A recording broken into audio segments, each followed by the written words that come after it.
Bismillahirrahmanirrahim. As a chairman of London Somali Youth Forum, I would like to first of all thank our guest speakers for attending this unique event tonight. Right at the front, you've got Ahmed Abdi, who you just heard from, that touched up on the root causes of underachievement. To his right, you've got Jake Heyman, founder and director of Future First, an inspirational organization that develops mentoring schemes and also alumni services across London schools. You've got here Councillor Richard Barnes, also Deputy Mayor of London. He has been a committed supporter of Somalis, youth, men and women, old and young, across London. We've had meetings with him, and I can tell you he is a compassionate and he is a political asset to us. Reason I say that is that I'll just give you one illustration of one meeting we had. There was an MP recently who was lobbying for private members' bill to ban hijabs and niqabs, and Richard Barnes was on the forefront against that bill, and we have used him as a campaign mechanism, if you like.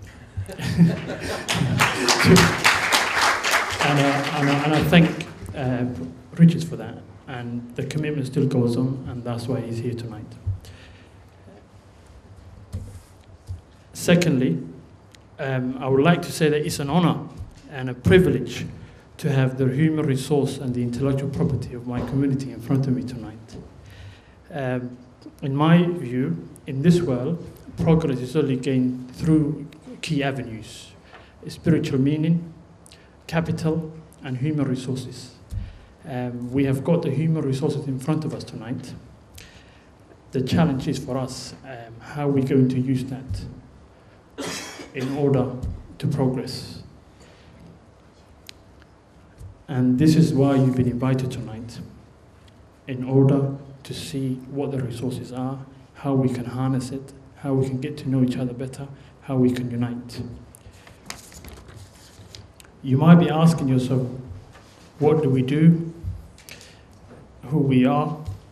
We are London Somali Youth Forum. In a nutshell, we are a group of youth leaders, men and women who aspire to help change the landscape of our youth in London for the better. Our objectives are to reduce underachievement, tackle unemployment, promote political participation, prevention of youth crime and antisocial behavior, and promote role models. You may think this is the job of the government. We can't achieve this on our own, but we have to take small steps because the responsibility is on us. There is a direct trade-off between tackling or reducing underachievement and having direct impact on prevention of youth crime. Also, if we promote role models and you go back to local schools or you mentor graduates that coming into the business market or employment market, we also directly tackle unemployment. To achieve these noble goals, we've invited you for suggestions and for ideas. In a nutshell, in summary, the reality is that our children in local schools across London are underachieving in comparison to their local or ethnicity or other host in the community. London Somali Youth Forum believes that we can change the hopes and the aspirations of our children for the better by developing role models. That this job is an enormous job. It's not just a job of the forum, but it's a responsibility for all of us. So come January 2012, we will be developing and piloting a scheme for our children. And tonight, the purpose is to encourage you, mobilize you, refocus our collective energy into a just cause, which will benefit our children and will no doubt steer us in good direction in our akhirah. So this is an SOS call, as they say, to redefine the futures of our children and cement a lasting contribution here and abroad. So waxaynu ku jirnaa critical conjuncture inaan mataqaanaa cilmi ummaddeenu noqono progress samayno. Marka horta caawa enjoy gareeya waana ku mahadsantihiin, and I'm sure this is the many meetings inshallah we will wayna soo iman doonaa. Jazakallahu khair. Assalamu alaikum.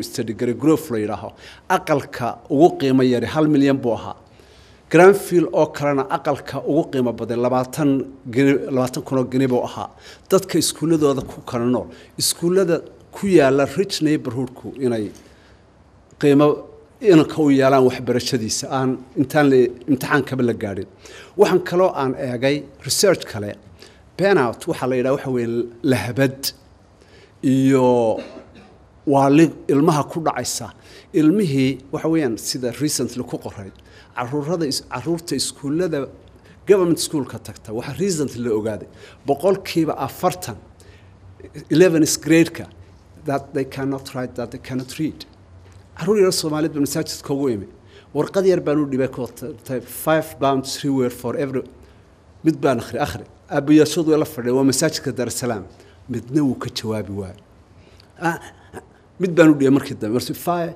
باند مركز سوكا كاسو اخري مرسو هيس جريد 7 اضم حالتاي جريد 6 تعروتي الصوماليد جريد 6 كاها وكوا marka dhibaatooyinka takalaan researchka kala sameeyeen waxa weeyaan caruurtu marka iskuulka hooyadii maalin walba geyso hooyadiiba ku ixtiraamaya markaan iskuulka waxba ka baranayno dhagaxaya la yahay marka imtixaanku soo dhawaada ayuu damiirkiisu canaananaya iskuulkii buu nacaya ardaydii buu nacaya macallimiintii buu nacaya qof walba uu nacaya laabta xumaanaysa he stops with crimes marka waxaynu caruurteeni ay jeelka ugu wada jiraan si imtixaankii final kaas si aan loo dhawaad saaqada waa inuu meesha ka cararaa caruurta yaryar ee dhulkan joogta dhibaatada hoose waxa weeyaan dadkii ay ka dhasheen hooyadood baan isfahmaynin aabahood baan isfahmaynin ingiriisi bay bartaan marka inanku markuu hooyadii iyo aabihii ay afgaran waayaan waa mid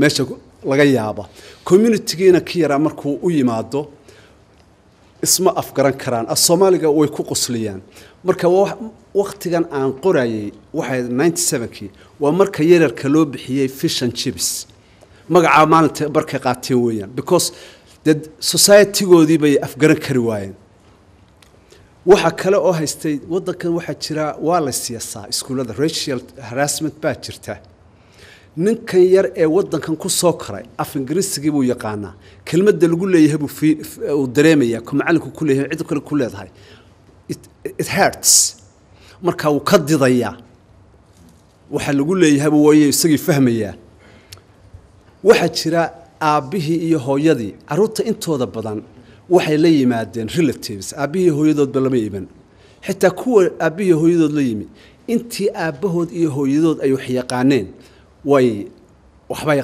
barteen intii aan hooyadood iyo aabahood aanay waxba aqoonin waxba may baran waayo cid support garaysa ayay waayeen halkaasay ku lumeen haddaba waqtiguna way igu yar yahay waa 3 research waxaan ka hadli lahaa qofkii doonay saddexdeeda research mid waxa weeyaan the underachievement of British Somali the underachievement of Somali students in British secondary schools mid waxa weeyaan ka kala assessment and evaluation of school rating ka kalena waxa weeyaan ban out cudurka ku dhaca inuu markuu iskuulka waxba ku baran waayo diyaar baan u ahay inkastoo labada dambe ay xisaab yihiin oo aan ogahay inaan idin fahmeynba laakiin se kii doonaya xisaabta yaqaan waan siinaya mid walba si ay nabadgelyo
who we went and spoke with when we were setting up Future First, an organisation called the Southern Trust. And what they told us the problem was that traditionally people from less well-advantaged backgrounds don't know enough about jobs. They don't have aspiration to find fulfillment in the place of work, not just to be successful, but even that they can find anything that they enjoy or anything that they're good at. And they're not job ready. They don't have the experience. They're not ready to put together a strong CV and make a strong application for a work placement, even if they're bright, intelligent, committed young people. And we looked into that a little bit further, and we did some polling with a national organisation called YouGov into young people's attitudes towards the career support that they were getting and the access to role models that they have. And what we found was that half of all poor people in this country don't know anyone in a job that they would like to do, or indeed anyone in a job that they don't hate. So if you don't have access to anyone in a job that you'd like to do, or you don't know anyone who enjoys their work, then you don't even bother getting out of bed in the morning to apply yourself at school, because there's no point, because there's no jobs at the end of it that you might want to do. And this is a big problem that I think our education system in this country doesn't pay enough attention to. And it's really important that we work in schools and different communities work together to try and bring up the importance of aspiration and raising that level of aspiration and community spirit and access to role models. More online content, so more things on the internet that they could look through in their own time, that they wanted to hear not just from professional careers advisors who play an important role, but from people who are actually in jobs. It's very important for them to hear from people actually experiencing the world of work.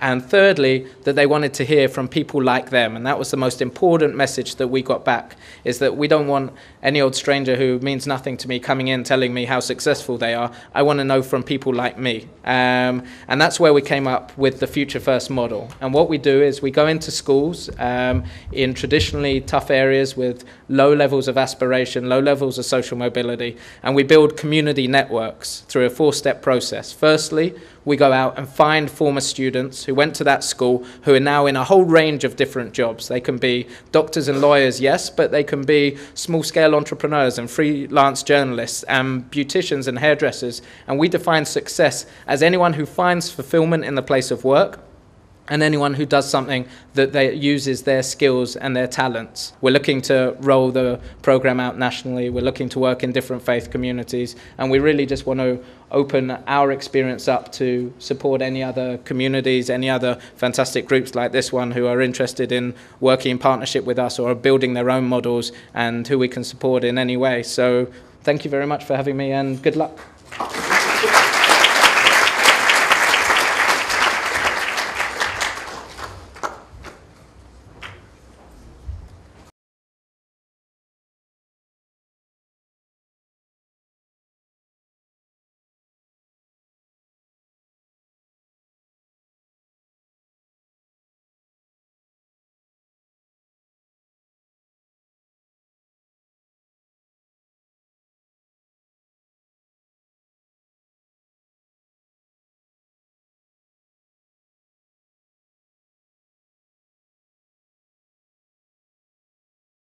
Mubarak. Muhammad, thank you so much for what you said earlier. I found it very, very moving, and thank you. It's actually an honour and a pleasure to be here tonight. And would you believe the officers at the GLA have given me a speech? I have never ever needed a speech when I've come to talk to my Somali brothers and sisters, and I can assure you I don't need one tonight. I have been amused already. I have never heard the expression fish and chips. And it made me smile very much, very, very much indeed. Because what I've learned about the Somali community is, as you settle in the country, as you learn English, of all the 43 groups or communities of which have more than 10,000 members in London, your accent is the most perfect. Indeed, many of you speak English far better than Londoners. And not only that, we also share the same sense of humour. And that is an enormous blessing, that one can laugh at life and its situations, and one can move on from those situations and not be afraid. So, you know, I certainly regard you as truly my brothers and sisters in London. And it has been a joy and a pleasure to work with the Somali Youth Forum over the last 3.5 years that I've been Deputy Mayor of London, to see it grow, to see its influence expand out into the community, and to see it set challenges for the young people who are the fish and chips, who are here in London. It has been remarkable, and to go to the Education Awards has been an absolute pleasure, and to see the sheer joy that those children get from some very valuable prizes, as well as the plaque to remind them where they came from. And I do know that it's, and recognise that underachievement is an issue that we must all address. But please, please, please, don't let us pretend to ourselves that there aren't Somali children out there who are achieving some really tremendous things. Let us also recognise them who go on to college, who go on to university, who become doctors and lawyers and accountants and police officers.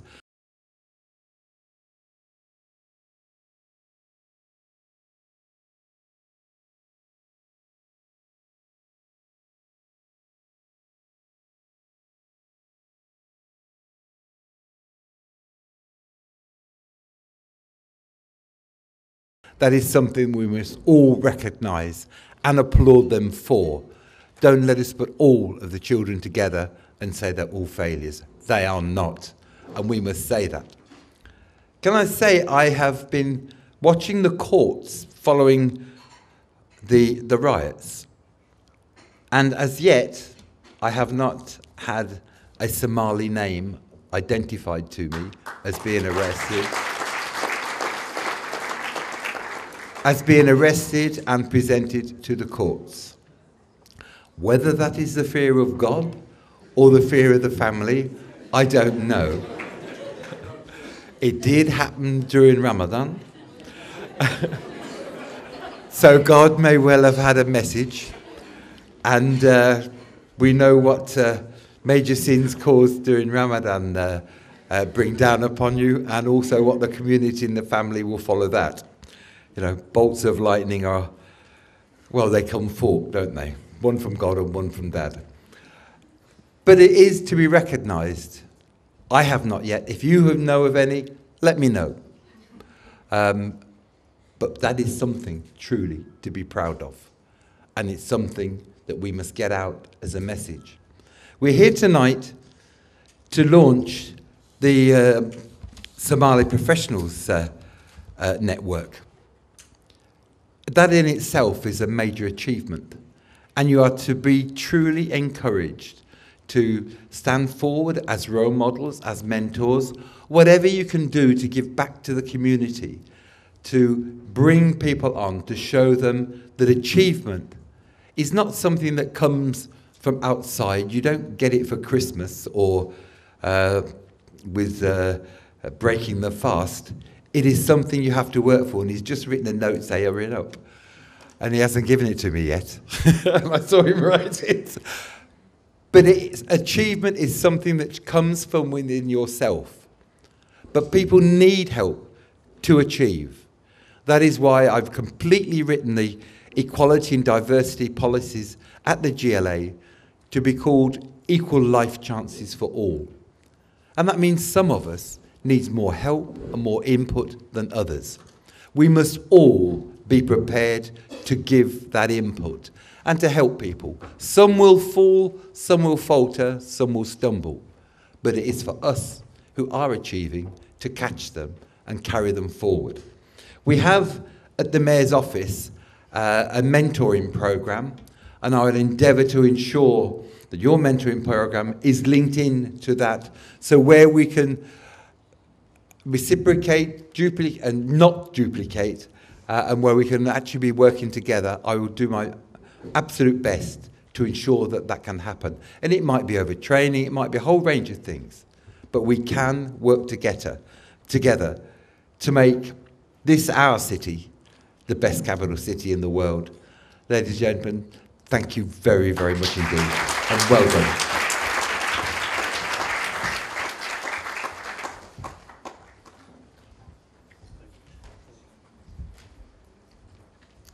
Our last guest speaker is a Somali writer and novelist who graduated from Cambridge.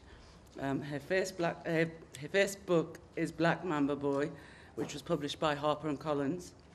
It is a very interesting and captivating read, in which I highly recommend to those who have not read it yet. Please welcome Nadifa Mohammed.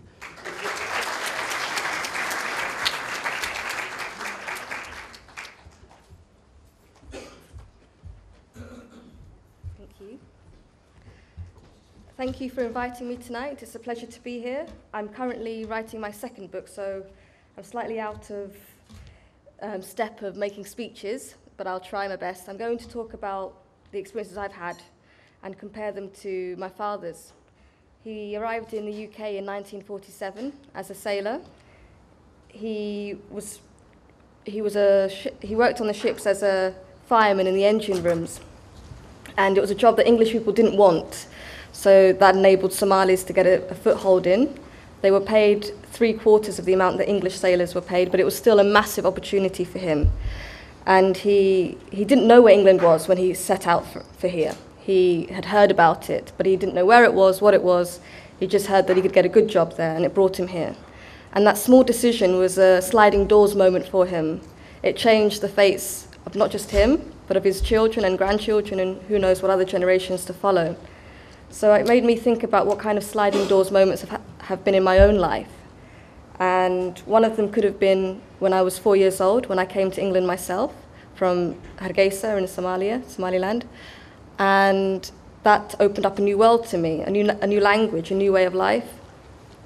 And it also saved me from the Civil War. So that was definitely a huge moment in my life. Another moment could be when I was a teenager and just finished my GCSEs, and despite teenage dramas and fecklessness, I was able to get good grades, and unlike my brothers and sisters and other people I knew, I stayed on within the education system. Then when I left university, which was Oxford, not Cambridge, but never mind, I was confused about what I wanted to do. I had been very structured in my life, and as many other immigrant families would know, you were basically told you could become a doctor, or a lawyer, or an engineer. But I decided I would get a respectable profession, and I would become a diplomat like my uncle had been for the Somali government. But finishing my history and politics degree, I realized that I really wanted to not just represent the economic interests of any country, but to do something that accorded with my own beliefs and my own experiences and where I'd come from in life. So I really didn't know how I could use that. What could I do with my beliefs? You know, you don't have any kind of plan for that. And despite my parents' kind of concern, I decided to take an unpaid internship for a film company in North London.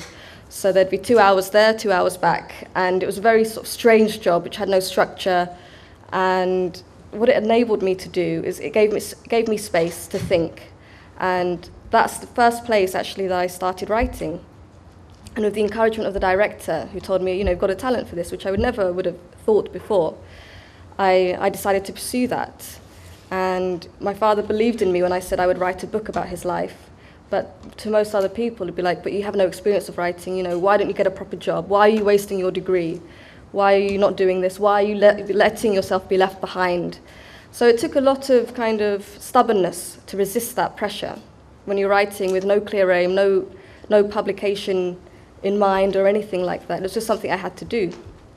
But since then, I think that was probably my sliding doors moment, just that weird decision to do something that you have no real reason to do. It's opened up my life. I'm able to do things that I believe in. So at the moment, we're trying to put together a collection of books, collection of writing to raise money for the famine in Somalia. I'm able to discuss and learn about my family history, my national history in terms of where Somalia has been and where it's going now. And I feel engaged in my work, which I don't think I could have done in any other field.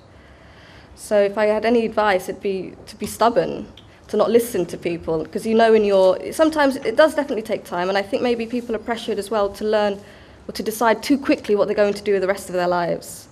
It took me many years to decide what I wanted to do with my life, and it was an accident that led me to that decision. So I think as well, we do need doctors, we do need engineers and lawyers, but we need writers, we need musicians, we need all sorts of people.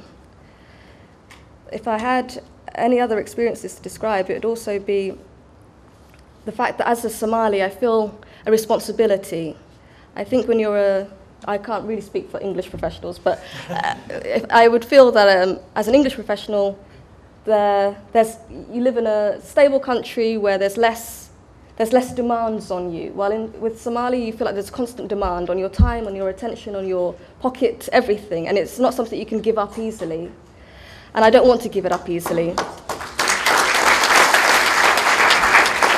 But it's very hard to separate your own needs from the needs that you don't want to give up to other people, the rights, the demands that other people have on you. So I'm glad that we have organisations like this. It's only recently that I've learned about you guys, so I'm glad that you exist. And it seems like there's pockets of people working in isolation, so we need to join up those pockets. I remember when I was studying the history of my father's journey to England, and he came here on a prison ship, transporting Jewish refugees trying to enter Palestine, and they were eventually taken to Germany. And there was a group called the Haganah, and they were Jewish. They were patriots, I guess. They were based in Israel, but what they were doing was they were supporting the refugees in every way possible, making sure they were fed, making sure they were looked after, supporting them politically, doing everything they could. And it made me really kind of admire that, the fact that they gave up their own comfortable lives in America and all sorts of different places to just make sure that these people were treated with dignity. And that's what I think Somalis need, is someone who will defend their rights and will support them. Thank you.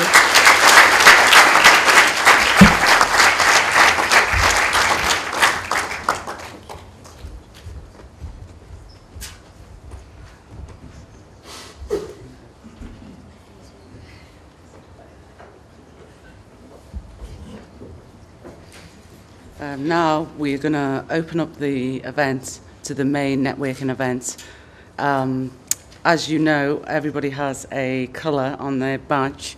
So what we're initially going to do is everybody with the same colour to group together. This is only initially, and then eventually the colours will mix.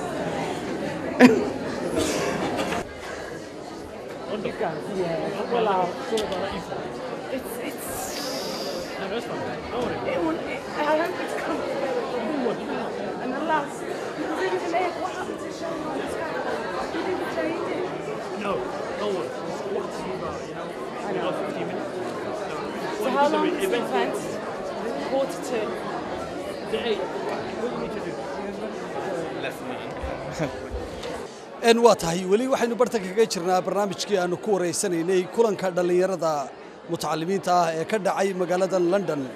Imanka waxaa hortayna taagan Nadiifa Maxamed oo iyadu ka mid ah dhalinyaradaasi kuwa ugu firfircoon, iyaduna isla markaana ah inkastoo ay da'yar tahay gabadh qoraaya oo soo saartay buugaag hore. Bal waxaan jeclahay marka ugu horeysa inaan weydiiyo dareenkeeda. aad baan u farxalsanahay. waxaan u imiyaan dadka Soomaalida oo professional la hadlo, yaan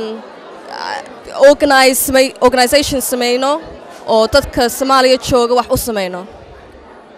sidaad u malaynaysaa in wax loogu sameyn karo dadka jooga Soomaaliya? wax kasta bay u baahan yihiin. waxay u baahan yihiin medical care, food, education, a sense dadku la socdaan, they've not been forgotten. marka waxa soo dhan bay u baahan yihiin. marka adigu Nadiifa ahaan qorshahaagu waa maxay? What's your plan? Plankaygu waxaan doonayaa sameeyo book ee dadka Soomaaliya jooga yaan lacag oo fundraise for them, make a book that will be sold and the profits will go to people in Somalia and in the refugee camps. waxaan doonayaa qoro book ka hadlaya Soomaalida, dignitydooda, taariikhdooda, society-gooda. I want to be an advocate for Somalis. marka buugtaad qorto waxaad ugu tala galaysaa buugtaad oo dhan waxaad ugu tala gashay samafal waxaad doonaysaa inaad iibiso inaanad adigu lacag ka helin ee aad dadka Soomaaliyeed gaarsiisamaya. Not all the books. Qarqar waa for charity, not for my benefit. Qarqarna waa my profession imika. Waxaan doonayaan qoro poetry or novels and film ka shaqeeyo waxa soo dhan. Thank you very much. Aad iyo aad baad u mahadsantahay Nadiif. Adiga mahadsan. Thank you.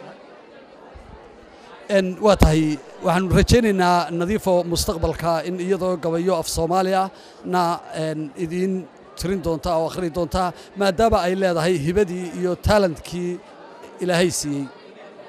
weli waxaynu joognaa xaruntii kulanka dhalinyarada ee magaalada London lagu qabtay oo ay ka soo qayb galeen dad fara badan oo dhalinyaro ah waxa iyaguna kamid ahaa rag fara badan oo kale oo mutacallimiin ah oo lodadkii ka waaweynaa ahaa imaka waxa ina hortaagan Dr. Yusuf Ali oo isagu kamid ahaa macallimiintii hore ee ummadda Soomaalidu ay lahayd aqoon-yahana bal waxaan jeclahay marka ugu horeysa inaan weydiiyo sida uu arko kulankan dhalinyarada iyo dareenkiisa.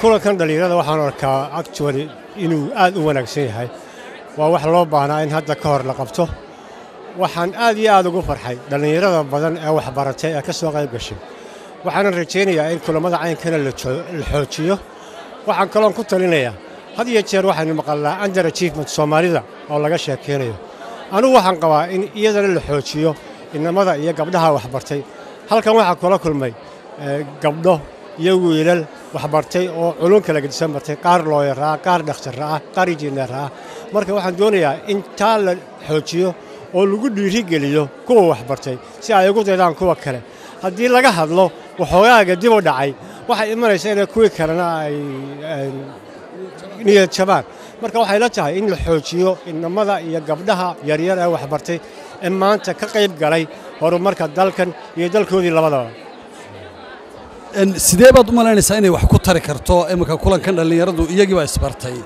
sidee bay baahida ummadda ku dabooli karaan waxay ku dabooli karaan iyaga oo isweydaarsada cinwaanada xiriirna wada samaysta joogtana ka dhiga shirarka noocana si ay u arkaan waxyaalaha ay qabsadeen oo ay hore uga maraan waxaan kaloon ku talin lahaa inay casuumaan dadkii hore amba wax bartay amba imika da'da ah oo iyagu way aragnimo leh inay uga sheekeeyaan wixii ay soo qabsadeen iyo wixii ay la kulmeen si ay uga bartaan way aragnimadoodii oo ay iyaguna halkaa ka hana qaadaan aad iyo aad baad u mahadsantahay Dr. Yusuf magacawla Fuad Mahmoud Yusuf Fuad maxaad baratay waxa hay IT contractor ahay consultant marka imanka kulan baa halkan isugu timaadeen dhalinyaro badan oo professional ama mutacallimiin halkan isugu timi maxay tahay ujeedadu wallahi ujeedadu waxay tahay in dhalinyarada London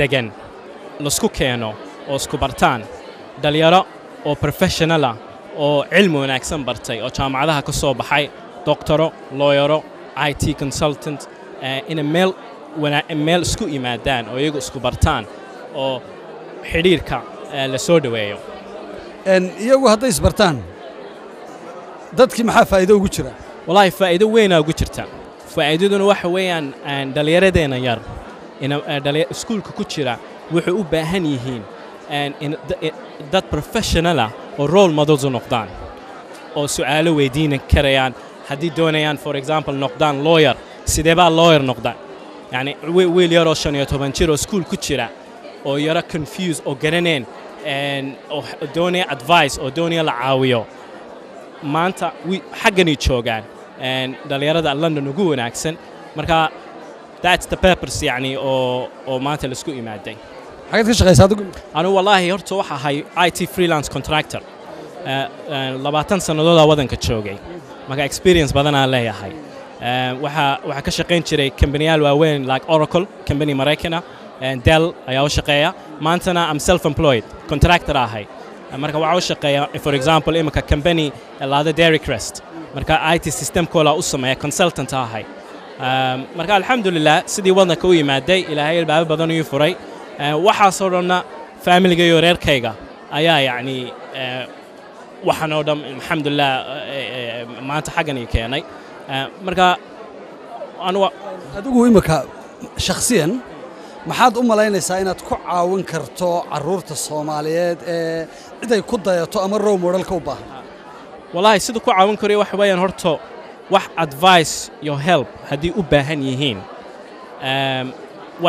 يعني واسين كريا advice ku wuxuu yani caruurteena marka iskuulada ku jiraan wixii doonayaan role models iskuulada u tagana iskuulada waa la xiriirada marka la xiriirno wax orana dhalinyarada Soomaalida age range kaas waa u imanana waa u tagana waa la fariisanana advice siinana sida successful loo noqdo way waxaasna waxaan ku soo marnay waalidkeena aan caawiyay markana anagu cilmkeena wax baranay community ga siina marka yani saas aan u jecelnahay in iskuulada u tagno iskuulada and achievement ka Soomaalida dhalinyarada marka GCSE sameeyaan key stage 2 3 gidigood ku caawino curriculum kooda aad iyo aad baad mahadsantahay Faad wali waxaynu ku dhex jirnaa barnaamijkii aanu ka duubaynay dhalinyarada mutacallimiinta ah ee ka soo qayb gashay barnaamijkan ay ku kulmeen dhalinyarada professionalska oo ka dhacay magaalada London imakana waxaan jeclahay bal inaan hortiina taagan inaan magaceeda weydiiyo magacooda أنا مقعد فاطمة إسماعيل ورسمالي هذا.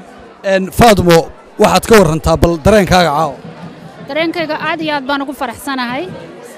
إن بدن بان محيهتي كتلاتشري أو أن محيهتي شعلاين يدتك بروفيشنال كسومالي دسوي معدان. أنا قم مقالة مدقني مقالة دبدة دان دقنا هاي. مركز فرح يان كفر حي درادي بأيانو إمي أن عاد بانو كفرح سنة هاي. And I think we're very good idea.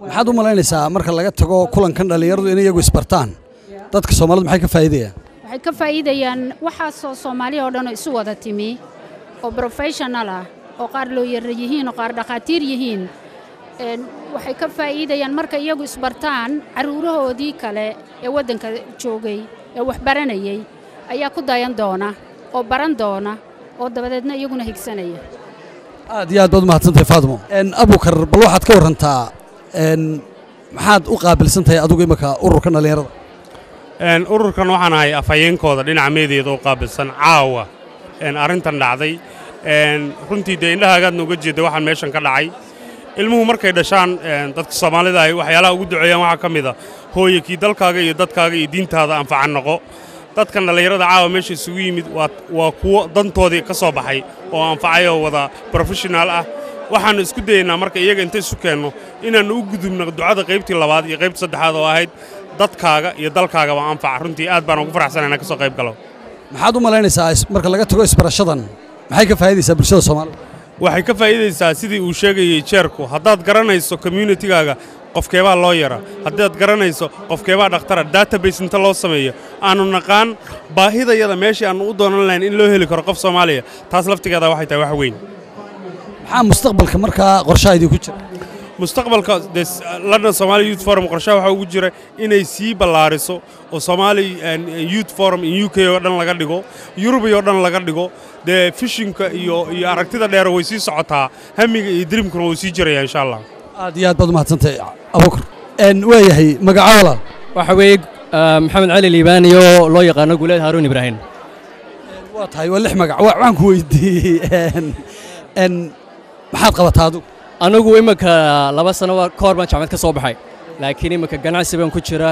oo waxaan ku dhex jiraa ganacsi aan imika isla aad bilowdid sababtaan halkan u iimeynaan de dad isbaranno ganacsiga ku dhex jiraan wax la qabsan karo halkan iyo dalkeenii baa duulahayda marka ganacsiga wax doosay lan ka furto insha Allah saasan ku dhex jiraa dad aan wax la qabsan karo imika inaan waxaan isbarannay lawyer oo wax la qabto oo accountant ka waxa la sameeyo saasa marka insha Allah aan ku dhex jira maxaad u malaynaysaa shirkan inay bulshada Soomaaliyeed ka faa'iideyso wallahi waxyaabo badan baa laga faa'iideeyay maanta ninkan la joogay the deputy mayor of London ayaa joogay oo dadkeena caawinaya waxbarashada ha noqoto wax la inagu caawinayo dadka sida wax u qabsan karaan ganacsi ha noqoto caafimaadka ha noqdo marka dadkii horta waynu kala foqanay dadkeenu qofba meel buu joogaa qabiil bayna kala maartay dhex yimi waxa loo baahan yahay isu yimaado wax la wada qabsado marka is a good thing inaynu halkan maanta joogno aynu is ogaano qof kasta wuxuu sameeyo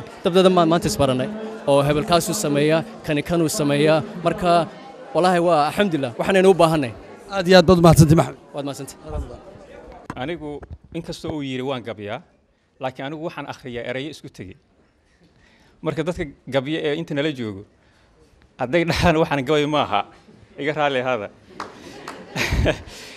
waxay ka sheekaynaysaa erayadan isku tegay aan qoray muhiimadda in la wada shaqeeyo tusaalooyin aan siin doonaa in mataqaanaa muhiim tahay in la wada shaqeeyo dabadeed waxay maaragtay gabagabadu tahay Soomaalidu in isla shaqeyso marka waa idin akhrinayaa maadaama waqti yar aan haysano sidaan bay ku bilaabanaysaa Soomaalay allaha adduunyada dad baa isku tago dunida meel gaaray dayaxay dayuurad saareen ee daliilsa taase cudur kasta ay daaweynayaan dunida laga helaye qaramada midoobay dad baa qaran ka dhigaye quwadda Mareykanka waa dad isku tagaye sarahan adduunyada ka dhisan dad baa isla dhisaye dad baa inay isku tageen hal codaayaani BBC-da iyo CNN-ta waad aragtaaye codkooduna waa reer galbeed waana aragnaaye Soomaalay aan isku tagno waa danteenne Soomaalay adduunyada hal bay noo arkaan isku wada egnahay iskaashato ma kuftaa la yiri shinni isku tagtay malab samaysaaye libaaxyo isku tagay maroodi dili karaane badweynta Indiya waa biyo isku tagaye biyo isku tagay webi Nile waaye geeda isku tagay hawl sameeyaane duufaan isku tagtay carrada duufisaaye dhulkan adduunyada fidsan waa ciid isku tagtaye salka geedaha waa laamo isku tagaye xubno isku tagay qof ka samaysan tahay haddaad gacan la adahay faca iska ma celi kartide haddaad lug la adahay waa dhuntisaaye haddaad indho la adahay ku fikirtaaye haddaad dhega la adahay lagu gaadi karaaye haddaad af la adahay cod la'aan tahay Soomaalay aan isu tagno waa danteenne Soomaalay adduunyada hal bay noo arkaan isku wada egnahay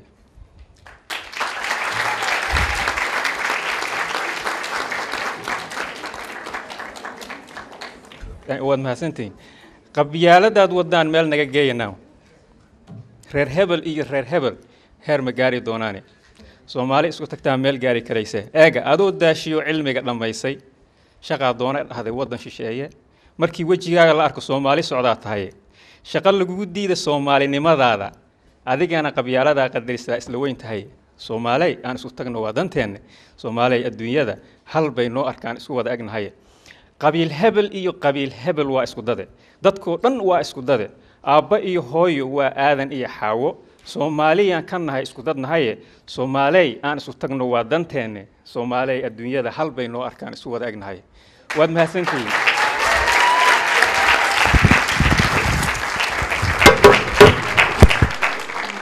anigu inkastoo uu yiri waan gabyaa laakiin anigu waxaan akhriyaa erayo isku tegay marka dadka gabyo ee inta nala joogo hadday dhahaan waxaan gabay maaha iga raali hada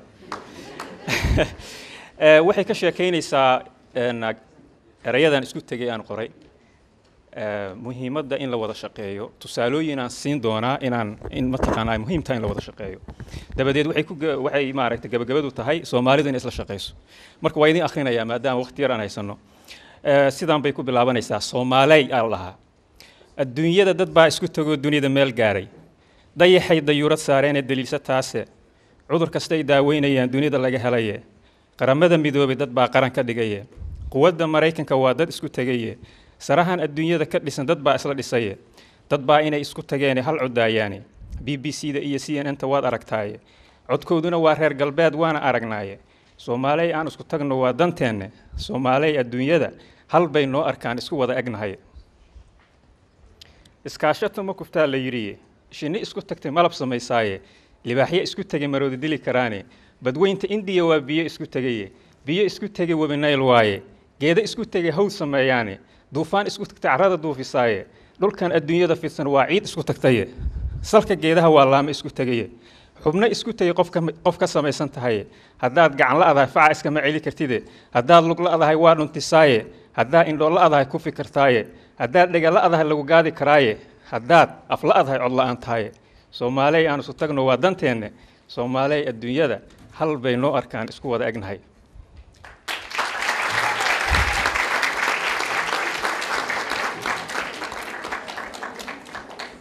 waad mahadsantihiin qabyaaladaad wadaan meel naga geeyanaa reer hebel iyo reer hebel heer ma gaari doonaane Soomaali isku tagtaa meel gaari karaysa eega adoo daashiyo cilmiga dhamaysay shaqa doona dhahday wadan shisheeye markii wajigaaga la arko Soomaali socdaa tahay shaqa lagu diiday Soomaalinimadaada adigana qabyaalada qadarisa isla weyn tahay Soomaalay aan isku tagno waa danteenne Soomaalay adduunyada hal bay noo arkaan isku wada egnahay qabiil hebel iyo qabiil hebel waa isku dade dadkoo dhan waa isku dade aabba iyo hooyo waa aadan iyo xaawo Soomaaliyaan kan nahay isku dad nahay Soomaaley aan isu tagno waa danteenne Soomaaley adduunyada hal bay noo arkaan isu wada egnahay waad mahadsantihiin